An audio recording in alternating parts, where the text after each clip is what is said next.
اس لیے ابن خلدون نے اپنے زمانے سے ہٹ کر جو چیزیں پیش کی ہیں وہ بہت بڑی ہیں.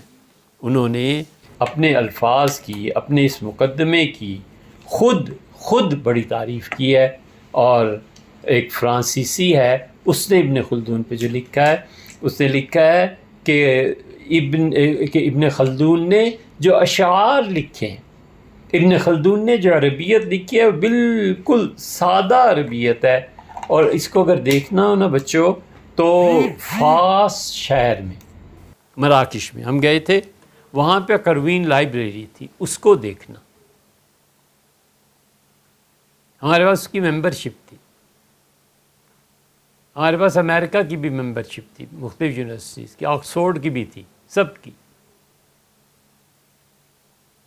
اور ساری کی ساری ایک دن پورا بیگ ہی چھین لیا.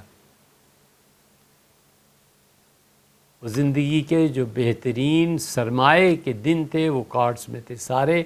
اب بھی وہاں چلے جاؤ اور ہمارا نام لے کے کہیں چیک کرو، نکل آئے گا فرانس جو رائل نیشنل اس کے ہم ممبر تھے. لیکن ظاہر ہے کہ وہ چھین کے لے گئے. کوئی ایک دکھ ہے جس کو روئیں.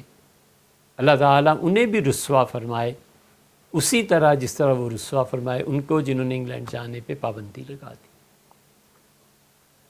یہ اس معاشرے میں ہو رہا ہے. ابن خلدون نے لکھا یہ سب کچھ، اور اس نے جو فاس میں مقدمے کی جو پڑھی ہوئی ہے نا چیز، اس کو پڑھنا چاہیے، اس کو دیکھنا چاہیے.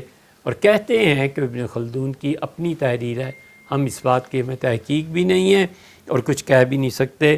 ابن خلدون بس وہ چیز ہو گئی جو علامہ اقبال نے کہا کہ ہر لحظہ نیا طور نئی برکت تجلی، اللہ کرے مرحلہ شوق نہ ہو کم.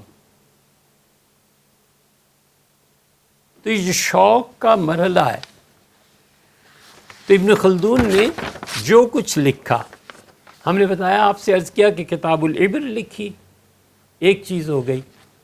دوسری چیز انہوں نے وہ جو عقیدے پہ کتاب تھی، بڑے مدت کے بعد ہمیں ملی، الحمدللہ ہمارے یہاں ہے.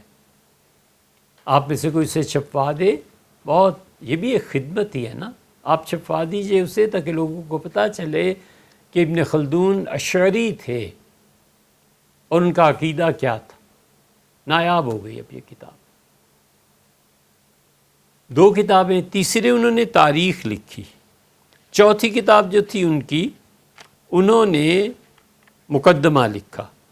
یہ چار، اور ایک انہوں نے قصیدہ بردہ کی شرح لکھی. قصیدہ بردہ حضرت بصیری رحمۃ اللہ علیہ کا، اور نفح الطیب اس میں آپ کو مل جائے گا. یہ تالیفات ساری کی ساری ابن خلدون کی تھیں. اور ابن خلدون نے پھر اس نے اپنے خطوط بھی لکھے، وہ بھی ہیں، اور تیمور کے متعلق بھی لکھا ہے.